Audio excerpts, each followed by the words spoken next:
guys, tagulan na at malakas ang ulan. Nakaka-boring pag umuulan kasi wala kang magawa. Wala kang pwedeng gawin kasi mababasa yung damit mo or sapatos mo. Pero sana mamaya tumigil ang ulan para makapag-run tayo.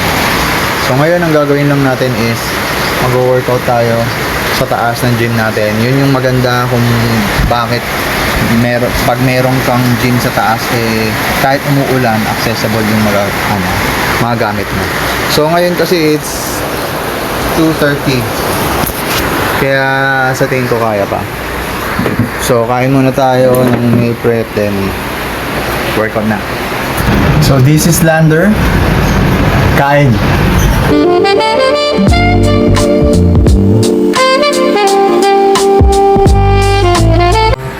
So what's up guys, at andito na naman tayo sa panibagong vlog natin. Itong kakainin natin is talagang grabe. Sobrang healthy and mabigat na meal. So kung titingnan mo yung is for carbs, yung pasta carbs din. Tapos spicy siya na may 300 grams na chicken, ground din chicken for protein, and meron tayong 2 boiled eggs for protein din. Tapos yung 1 soy for fiber. Okay? So ganun ka-healthy yan. So bakit natin kakainin is ganito? Kasi mamaya is push day natin. So mag-heavy lift tayo mamaya. Bale yung dating ginagawa natin sa chest na 50 kg is gagawin natin siyang dadagdagan natin siya ng at least 55 to 60 kg. So progressive overload. So kailangan natin mag-load ng carbs para magawa natin yon. At syempre para mawala rin yung natin, para mag-lean at para sobrang solid yung workout natin. Kailangan natin ng energy. So kailangan natin ng carbs. Yan. So samahan nyo ulit mamaya sa ating workout. At napakasaya dahil kanina lang malakas ang ulan. Ngayon ang araw na ulit. So kung sana mag-stay put siya ng ganyan para mamaya makapag-run pa tayo ng 3 km and 12,000 steps. So, let's go! So, ayun nga guys, progressive overload tayo ngayon. So, ito yung binubuhat ko nung nakaraan. 15 plus 10, so 25 times 2, 50 kg. So, ngayon, magdadagdag tayo ng isang plates. Pero, warm up muna tayo dito para sure kailangan natin mag-balance para hindi masira yung wrist natin. Bubuhat kayo ng mabigat. Kailangan alagaan nyo yung wrist para hindi tayo mapilayan.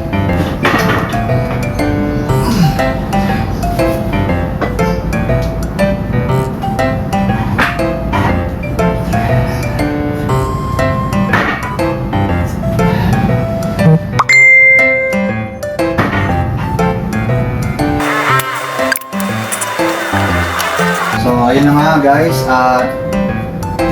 nag-warm up na nga tayo kanina ng same weight, and ang workout na to is incline dumbbell press. So ang incline ko is ganito, hindi siya, most of the time ng mga tao is ganito sila mag-incline kababa. Pero kasi para sa akin hindi sa full sa upper chest natin to, so mas sa full siya pag ganito. So pag ganito siya, medyo talagang sapol dito sa upper. At ayun. So yun yung proper way ng incline. Tapos nagdagdag na tayo ng isang plates. So that kanina 25 to plus 3 kg, so 28 na siya. So 28 times 2 is 56. So 56 kg, bubuhatin natin ng 8 reps. And drop set tayo ng 15 to 15, bali 30 kg ng at least 10 or 12 reps. Tapos yun na yung first set natin. So kailangan natin gumawa ng 4 sets of this. Okay?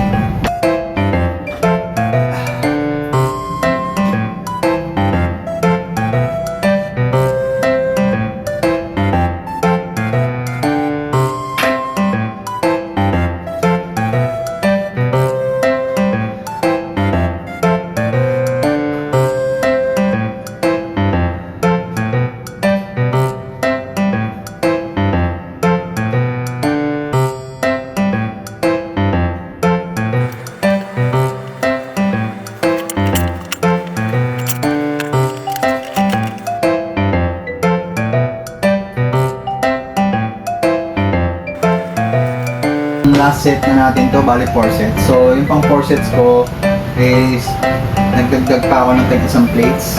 So ito para malaman kung kaya ko na tong ganitong bigat na TR. So as 3 bali 6 kg, both sides of 12 kg. So kung dati 50 kg yung binubuhat natin, naging 62 kg na.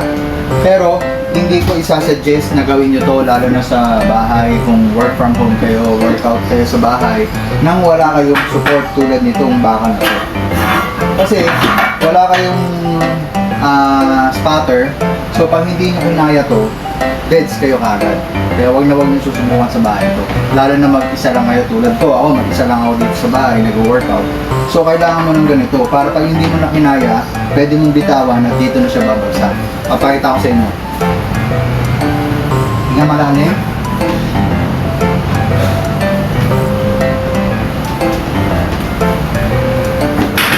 So hindi pa natin kaya. Ayan, meron tayong support. So yan, kung hindi nyo pinaya, pwede nyo bitawan.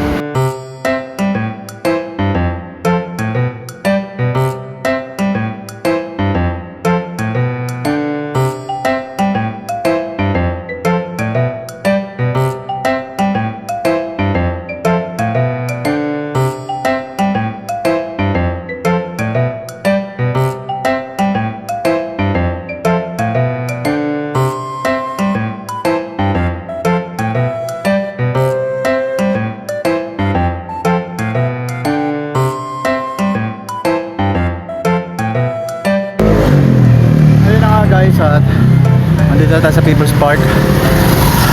So naglakad tayo ng 12,000 steps, then 3 kilometers run. Ngayon nabitin tayo, kaya ginagawa natin yung 3x3 workout na run na hindi ko maintindihan kung paano ko ba naisip yung workout na yun. Pero eto na, dito na tayo. So ano ba yung 3x3? 3 kilometers run, tapos 1 kilometer cool down, tapos takbo ulit ng 3 kilometers, tapos 1 kilometer cool down ulit, tapos run ulit ng 3 kilometers. So ito na yung 3x2 kilometers na tinatakbo ko. So ngayon nagko-cool down na tayo para sa last 3 kilometers natin. At ayun nga, wala naman akong sasaliang marathon or what, pero eto, mahilig tayo challenge sa sarili natin. So ipupush natin ang sarili natin bago tayo uwi. Take note, wala akong dalang water. Galing pa akong chest day kanina sa bahay. So yung pressure, tinatry ko kung kaya ko. Kaya samahan nyo ako at sana matapos ko tong 3x3 workout ko. See you guys. So yun nga, so habang naglalakad tayo sa cool down natin, naramdaman na natin yung mga side stitch sa left and right ng likod natin, pati dito sa may bandang abs natin, medyo pinupulikat na rin. Pero malalaman na natin kung kaya natin, kung susubukan natin. Okay guys, so sana kayanin ko at sana matapos ko. At pag natapos ko to, gusto ko sanang gawin challenge to sa lahat ng mga runners, na i-push natin ang sarili natin, embrace the pain. Ayun guys, at ayun na nga guys, natapos natin. At masaya ako na na-push ko yung sarili ko, na kahit di naman ako batak, nagpapasalamat ako kay God na binigyan niya ako ng lakas na ganito kahit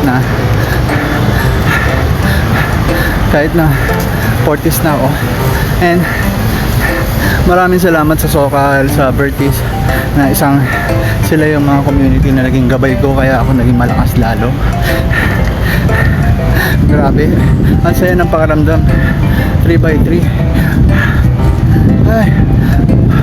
So ayun na nga, challenge ko yung mga Sokal member na gawin nyo yung challenge na ginawa ko. 3x3 ang tawag ko. So 3 kilometer run, easy run na, then 1 kilometer cool down, 3 kilometer easy run, and 1 kilometer cooldown, and last is 3 kilometer run. So itry nating wag maglakad kahit na mabagal lang yung pacing, basta hindi ka titigil tumakbo.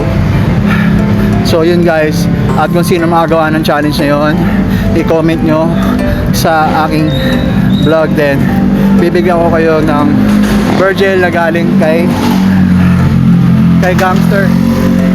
Bibili tayo ng Virgil sa kanya, tapos ibibigay natin doon sa makakagawa ng challenge ko. So eto guys, cool down din, mga isang ikot din, uwi na tayo. So lalakad pa tayo ng 2.5 kilometers bago tayo makakainin ng tubig, pero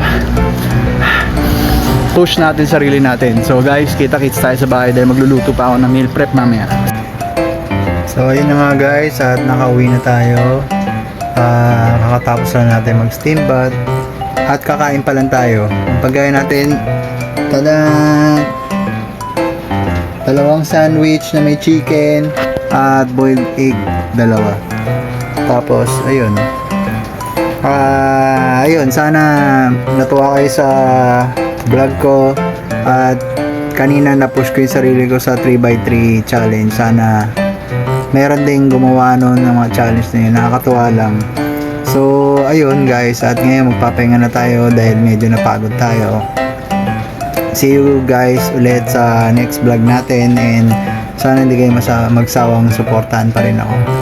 Okay guys, medyo napagod tayo, papahinga na tayo. Good night. Ay siya nga pala, about pala dun sa mechanics ng 3x3 ko, is kailangan nyo talunin yung record ko. So andito po yung record ko, is ipapakita ko sa inyo. Tatlong 3 kilometer yon, so dapat matalo nyo yung record ko.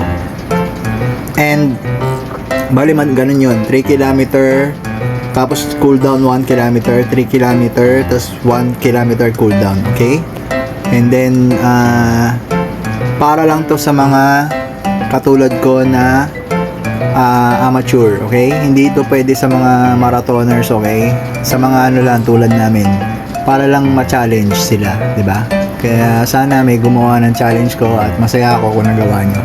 So yun na nga guys, at matutulog na tayo. Good night.